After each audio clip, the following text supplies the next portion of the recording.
জীবন সবসময় সমান না। জীবন আপনাকে এমন কিছু পরিস্থিতির সামনে নিয়ে যাবে যে পরিস্থিতি পড়লে আপনি আচানক বুঝে উঠতে পারবেন না কি করা উচিত। তো এই জন্য স্টে পজিটিভ, সবসময়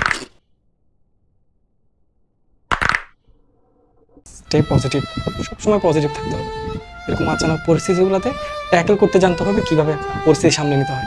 বাই দ্য ওয়ে, এরকম আঙ্গুল ব্যথা পেলে কিন্তু অনেক ব্যথা পাওয়া যায়। ও মারে মারে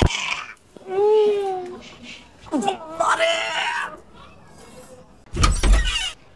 লাইফে সবসময় পজিটিভ থাকতে হবে, সবসময়।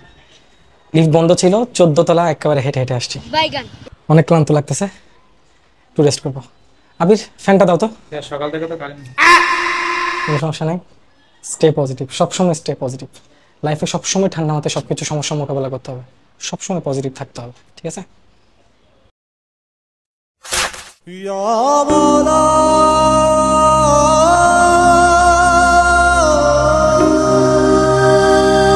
বের করো না, এটা বের করো না। কি নিয়ে কাজ করতেছো রান্না করে এতক্ষণ? এটা বের করো না, ব্যথা লাগতেছে তো।